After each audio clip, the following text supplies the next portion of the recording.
Hello, Noopers. We are here today with Collier County Sheriff's Office, and the good news is they are here for all good reasons. I would like to introduce you to Corporal Valley and Deputy Provost. They are with the Collier County CERT team, and they are going to be talking to us today and giving us an introduction to the CERT program, which is a really incredible program that thankfully Sheriff Rambosk has brought to Collier County and is offered throughout all of Collier County. And our communities can partner. They're going to go over a little bit of the genesis of it, where it came from, and how it's being implemented here. So if you don't mind, please take it away. Absolutely. So we're here to talk about the Community Emergency Response Team, which or CERT, which was developed by LAPD back in the mid-'80s, and FEMA picked it up. So it's a national FEMA program. FEMA picked it up, turned it into the national standard for community preparedness and awareness. And it is administered locally. So in this case, by the Collier County Sheriff's Office. In other cases, it's by local fire departments or local police departments, whoever owns the emergency management in that community. So there's a lot of stuff that we do in this, a lot of courses and a lot of introductory information that goes out there. And the goal of CERT is to create a more resilient community. It's to allow folks, or to give folks, that key information that they may need to be the help before help arrives, as we say. Because as we know that in a disaster, emergency services can be overwhelmed. Emergency responders are out there doing a million different things. And it's very helpful for community members to be able to help themselves in that short period of time, to be able to treat the small fires or to fight the small fires, treat those wounds that they can treat before emergency services can get to them. And that's the overarching point and reason behind a CERT program. Fantastic. So in Collier County, there's 3 levels effectively to join that the CERT program exists in? There are. So there's 3 different levels. You can, and we'll talk about the courses involved here, but you can take the courses if you like. There's 24 hours of coursework that we split up, of course, over different days. How many days is it usually? It depends on how you want to do it. So we've done it in terms of 3 different Saturdays, 6 hours, 3 different Saturdays. Or what most folks like is to split that up and do 3 hours a week for 8 weeks. So right now we're in a process of every Tuesday night we're doing a different module for 8 different weeks. Fantastic. And like that. So, and this can be done anywhere. So like Correct. At our clubhouses, if one of our associations would like to do it, they could have this training happening at their clubhouse.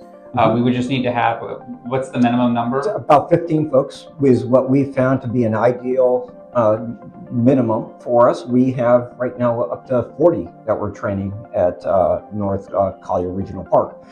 But if we have 15 folks, we're happy to go out to your association, meet with you and your project management team, your directors, even residents if they want to be involved, and have them participate in the training. And if we don't have 15 people, we can always use our classroom. So we can put together, if it's a group of multiple associations, let's say it's a smaller association, or we just don't have the engagement level, we can take that group of people and we can put them over in our classroom here at Newell and give that same type of a class, and we can break it up. So if directors, if you're interested in something like this, please let your managers know, or if you think your residents would be interested, please let your managers know, and we're going to get that set up. So why don't we talk a little bit about what that training looks like and what we're going to be able to do with it. Perfect. I think right now top of mind is hurricane season. We're all going into Yes. hurricane season, and Absolutely. My understanding is that the LAPD generated this, I think, because of an earthquake, Yes. right? And Exactly. so it was a massive natural disaster. And you have all these people that have the best of intentions. They really want to help, Sure. but we need to find a way to mesh in order to have the maximum effectiveness. Correct. So just to give you an example, during Hurricane Irma in 2017, Imperial Golf Course Boulevard was lined with trees. And during that very heavy wind event, a lot of trees were down, and emergency services could not get vehicles back to the residents all the way at the end of the drive. So they needed to rely on folks that if they had a medical emergency, who could they call within their organization to call and help them, whether it be CPR or first aid. A lot of folks actually get injured more often after a hurricane than they do before, because they're trying to be that helpful folks. Yeah. And hey, if I get cut with a chainsaw, or how do I prevent bleeding, and those first responders can't get to me because of either physical obstacles or an overwhelming amount of community call-outs. So we provide them with the information of how to provide first aid, even if they don't have all the specific tools. We show them adaptable, different ways of being able to splint a ankle, how to help carry somebody out of an environment that might be overly dangerous for them, get them into safety, how to deal with overheating, how to look for folks if they might be trapped in a circumstance. We're not ever going to have somebody go into a residence, but we can have them be the best witnesses they can be for us to be able to go through. Having that resilience within your community is really the critical component of what we at the Sheriff's Office want to provide to the public. They can then help themselves mitigating any kind of aspect, because if you can take care of these aspects at home, you're miles ahead of having to wait for that help to arrive. Fantastic. And so we're talking about that first level of CERT training, right? Correct, that first level of CERT training. The second one is getting more engaged with us and doing some events at a local level. The third level is becoming a fully functioning volunteer member of the Sheriff's Office, where you go through a background search, they go through the hiring process, and you become a volunteer of the actual Sheriff's Office. And now that training allows you to be eligible for possible deployment to other counties. So Mike took some folks, Charlotte County, when they got impacted, and we were able to help them, much like other communities came and helped us during Ian. So the level one is, how do I help myself or maybe my immediate family? Correct. Level two would be, how do I help other people in my community outside of that? And level three is going even outside of my community? Correct. So yeah, so it and even more specific than that. So level one folks are typically the folks that come, they take the courses, and they're like, you know what, this was great, but I don't ever want to go to a team. I don't want to be deployed. I don't want, don't call me. And that's perfectly okay. Yep. We're not, we would love to have you join the CERT team. But our main goal is to make sure that we get that information to the community. So if you take the classes and you're like, that's great, and you just want to take that home and you're better prepared to help your family and your friends and your neighbors, that's perfectly okay with us. That would be the level one folks. Come take the classes and maybe don't, just that's it. Level two folks, they get more involved. They come to repeating. We have monthly, we call them alumni meetings, CERT alumni meetings, where we do additional trainings we go along. Stuff that's outside of the 24-hour core curriculum. And then level three, like Mario said, is you go through, you can become a full volunteer with the Sheriff's Office. You're deployable outside the county if you choose to, no obligation there. And then there's a myriad of other things within the Sheriff's Office that you're then open to being able to help out with different events that aren't necessarily CERT related if you so choose. Fantastic. So in the first level of training, what is, so I guess we have some pictures up here that are in the presentation. I believe is this from the first level or the second level? Or they all go through this first level of training. So they all receive that first aid, how to deploy a fire extinguisher. And really what we want them to have is the confidence and ability to put out a fire that might be the size of a trash can or on their stove. That immediate response for them to be able to deploy that is going to help save their property, their health, any kind of mitigating first aid that they might have. And then in case of a disaster where emergency vehicles have a hard time coming back, they can do the first aid themselves, how to splint a broken arm or a twisted ankle or something along those lines to help stabilize that person before the help needs to be able to get to. And then in a disaster, how to understand the psychology of being under that stress. And I think that's what is missing in 90% of the other trainings is the emphasis on how to manage the stress level after the event occurs. And we really dig deep into that. Our Lieutenant of Behavioral Health comes out and provides a lot of that training and self-care, if you will. And I think that's a missing component in a lot of these hurricane trainings. because we can get the hands-on, we can get in, you can deal with that, great. Now I've dealt with that. Now I'm home, and now I'm coming down, the adrenaline is coming off, now what? And you want to be able to manage that quote unquote after action stress level, and that's a big part of the curriculum we have here as well.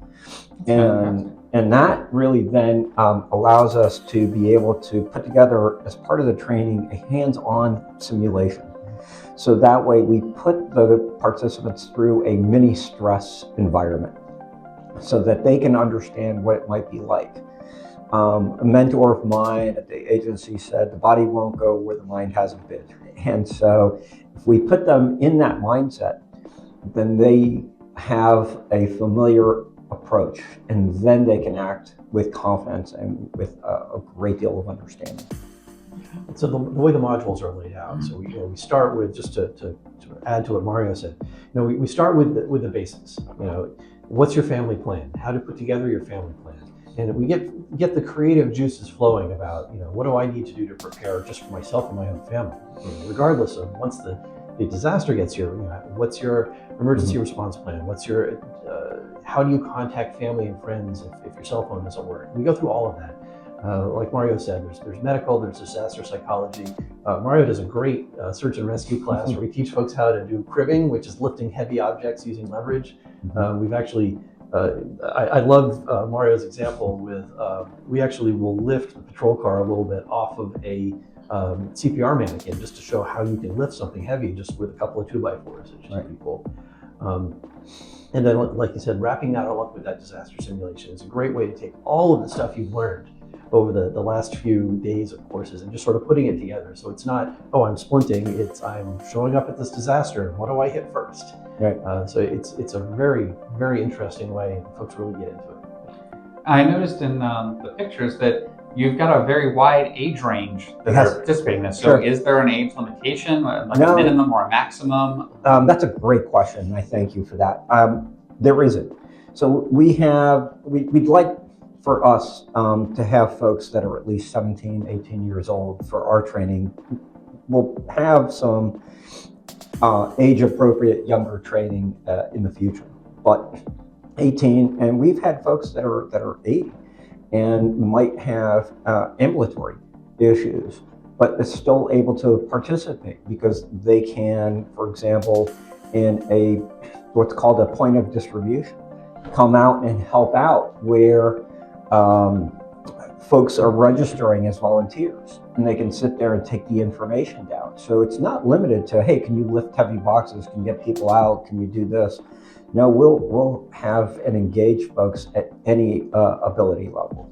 Yeah, and I think I was at one of your alumni events that was last month, or maybe it was this month, which was fantastic. They went to the Emergency Operations Center. Correct. And so I think if there's anyone who's interested in moving to that second level, not only is it, it's self-fulfilling to be helpful, but it's also just a very interesting thing to be able to be exposed and have access to things on that level, like getting to go into the 911 dispatch center and see how that's operating. That's a secured area. Normally you're not getting into there. And now you've got a tour of the whole EOC, the JIC, everything was in there. It was very, very nicely done. Good. So, and I appreciate that. Yeah, excellent. So we've got, this level 1, level 2, and then level 3. We have the ability to break it up, to do it over different periods of time. We can kind of do it anywhere we need as long as we have about 15 people or so. A lot of our team members, though, not just our team, but a lot of our directors, they might be going up north in the winter. Does that create an issue for any of the, or north in the summer, I'm sorry. They're here in the winter, but they're up north in the summer. Does that create an issue? Not necessarily. We've had folks who have come to, let's say, 2/3 of the program and then had to go away or had to miss. We plug them right back into those classes whenever we have the next one. They're welcome to plug in. We might not be back at that same event center, if you will, but we're happy to do these events when folks are in town. Fantastic. And specifically, there's no obligation. I think getting to your point of only being here 6 months, for example, or for season, is folks can come and take the courses, and even if they want to be involved, You know, you happen to be gone for hurricane season, that's, you know, more power to you. But we have wildfires, we have other things that happen during season, as we've seen. And there's no obligation. So even if folks say, I've taken the course and I want to be a part of a team, but you know what, this one that's coming is pretty big and I think I'm getting out of town. That's perfectly okay. You know, your safety as a CERT member, your safety is paramount. So it's at your level of interest of what they want to, what you want to do. Additionally, I think it's also important to know that they can be seasonal and still be a part of the program. Of course. So we understand the seasonality of folks, and if they still want to be involved and say, yep, I'm here, but I'm here for 7 months, 5 months, whatever, and I go back to my home base, perfect. We'll still send you information, we'll still send you email notices, and then you're able to participate on your level. Okay. Well, I really appreciate your time here. Thank you. For Noopers, anyone who's interested in doing the CERT program, please see your lead, see me. We'll get them in touch with CCSO. For directors, if you have any questions about any of this, if you're interested in it, you think your residents would be interested in it, please let your Director of Services managers know, let your CAM know, and they're going to get this set up for you. They'll answer any questions you have. And like I said, we have the ability, you know, we have the involvement to do it on site at your specific association. Or if you would rather, we do have the access here. We have our classroom and we have our parking lot for any of the exterior stuff, and we will make that happen. So appreciate everybody's attention, and hope everyone has a safe and hurricane season. And we don't have a whole lot going on, and we don't have to see any of the CERT people for a hurricane this year. No. Thank you. Thanks. Bye.